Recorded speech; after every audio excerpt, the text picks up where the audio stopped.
Dictation start होगी 5 second बाद। Yes महोदय, किसी भी देश या समाज के विकास हेतु शिक्षा अत्यंत सशक्त एवं महत्वपूर्ण साधन है। व्यापक रूप में शिक्षा जीवन पर्यंत चलने वाली ऐसी प्रक्रिया है जो व्यक्ति को उसकी नैसर्गिक शक्तियों के विकास में सहायता पहुंचाती है तथा उसे अपने वातावरण में समायोजन स्थापित करने की योग्यता प्रदान करती है। साथ ही व्यक्ति को उसके व्यक्तिगत, सामाजिक, राष्ट्रीय दायित्वों का निर्वाह करने की योग्यता, ज्ञान एवं कौशल प्रदान करती है। भारतीय संदर्भ में उद्देश्य एवं उपयोगिता की दृष्टि से प्रौढ़ शिक्षा भी इससे भिन्न नहीं है, बल्कि आज की सामाजिक, आर्थिक, राजनीतिक परिस्थितियों में प्रौढ़ शिक्षा का महत्व और भी बढ़ गया है। डॉक्टर मुखर्जी ने भारत में प्रौढ़ शिक्षा के 2 महत्वपूर्ण पहलू बताए हैं। प्रथम, प्रौढ़ साक्षरता अर्थात उन प्रौढ़ों को शिक्षा प्रदान करना जिनको विद्यालय में किसी प्रकार की शिक्षा प्राप्त नहीं हुई है।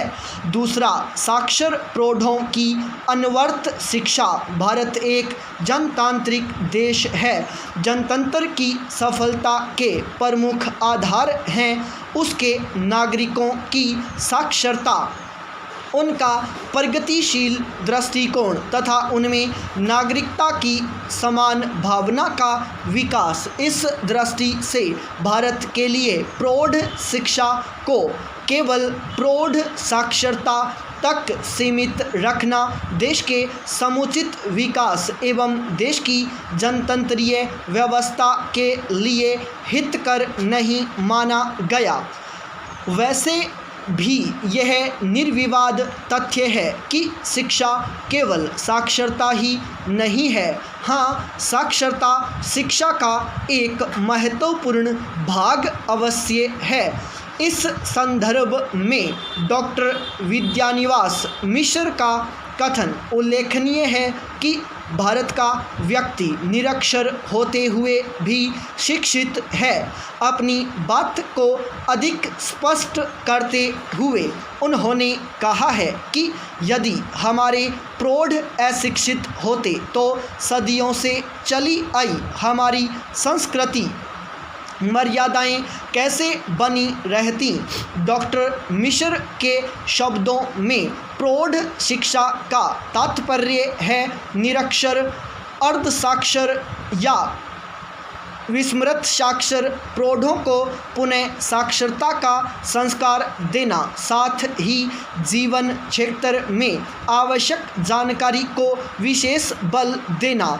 एक समृद्ध मौखिक परंपरा में हमारा प्रौढ़ शिक्षित है और उसे यदि साक्षर बनाने की योजना बनानी है तो उसके मौखिक परंपरा से प्राप्त अनुभवों को ध्यान में रखना होगा। पाई पैराचेंज। एक तथ्य यह है कि देश की प्रगति के लिए निरक्षर व्यक्तियों को साक्षर बनाने के अतिरिक्त उनका नैतिक, बौद्धिक, सामाजिक एवं सांस्कृतिक उत्थान भी आवश्यक है। इसी दृष्टि से प्रौढ़ शिक्षा को व्यापक अर्थों में लेते हुए 1948 में श्री मोहनलाल सक्सेना की अध्यक्षता में नियुक्त समिति के परामर्शों को स्वीकार करके सरकार ने प्रौढ़ शिक्षा को समाज शिक्षा की संज्ञा से अभिहित किया।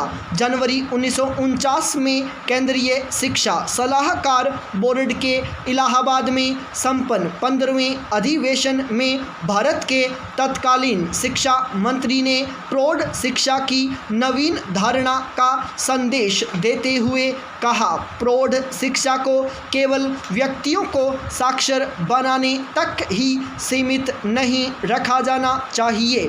प्रौढ़ शिक्षा के अंतर्गत व्यापक रूप से सभी व्यक्तियों को साक्षर बनाने का प्रयास करना चाहिए। यह सबसे अच्छा रास्ता होगा और हमें सफलता मिलेगी। पाई पेराचेंज महोदय, इसमें उस शिक्षा को भी सम्मिलित किया जाना चाहिए जो प्रत्येक नागरिक को लोकतांत्रिक व्यवस्था का विवेकपूर्ण सदस्य बना दे। इसी समय से प्रौढ़ शिक्षा की अवधारणा में परिवर्तन हुआ और उसे समाज शिक्षा के नाम से पुकारा गया।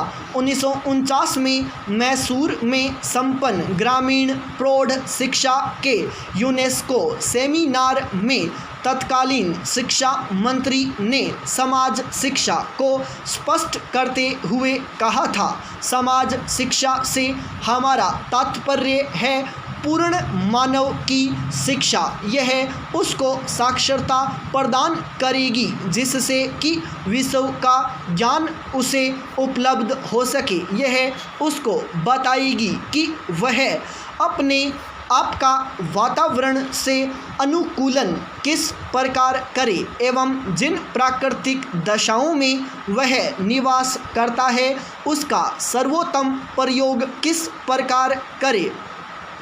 इसका अभिप्राय उसे उत्तम कला कौशलों तथा उत्पादन की विधियों की शिक्षा देना है जिससे कि वह अधिक उत्तम आर्थिक स्थिति को प्राप्त कर सके। इसका उद्देश्य उसे व्यक्ति तथा समाज दोनों के लिए स्वास्थ्य विज्ञान के प्राथमिक सिद्धांतों की शिक्षा देना भी है जिससे हमारा गृहस्थ जीवन स्वस्थ तथा समृद्ध हो सके। इस शिक्षा को उसे नागरिकता का पाठ पढ़ाना चाहिए जिससे कि उसे संसार की बातों का ज्ञान प्राप्त हो जाए और वह अपनी सरकार को उन निर्णयों के निर्माण में सहायता दे सके जो शांति तथा प्रगति में योगदान करें।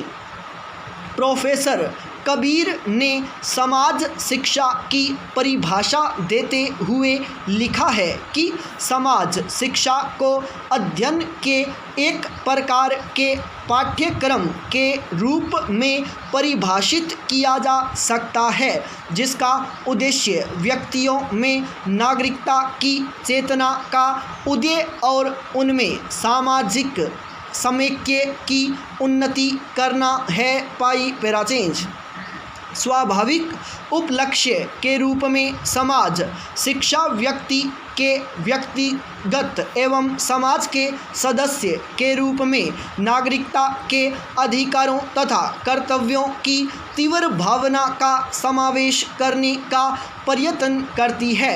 अब आइए जरा गौर करें कि वर्तमान भारतीय परिवेश में प्रौढ़ शिक्षा या समाज शिक्षा प्रयास कितना सार्थक हुआ है।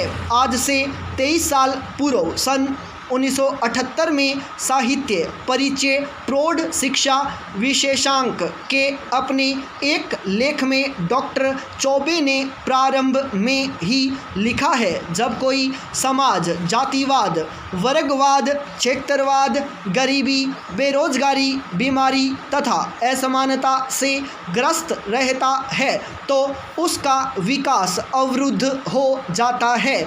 ऐसी यही ग्रस्तता आज हमारे समाज में हमारे क्रियाकलापों के विविध अंगों में परिलक्षित हो रही है। जब तक हम इस ग्रस्तता से मुक्त न होंगे तब तक हमारा विकास संभव नहीं होगा। इस ग्रस्तता से दूर होने के लिए हमें अनेक उपाय करने होंगे। इन उपायों में शिक्षा का स्थान ऊंचा है। हमारे देश की अधिकांश जनता अभी भी साक्षर नहीं हो पाई है। जब तक हम इस प्रयास में सफल नहीं होते तब तक हमारी जनतंत्रीय व्यवस्था खोखली रहेगी। उल्लेखनीय है कि प्रौढ़ शिक्षा के क्षेत्र में सरकारी स्तर पर स्वतंत्रता के पूर्व से ही प्रयास प्रारंभ हो गया था, जिसमें आज तक कई मोर्चों पर प्रौढ़ शिक्षा के प्रचार प्रसार का कार्य जारी है।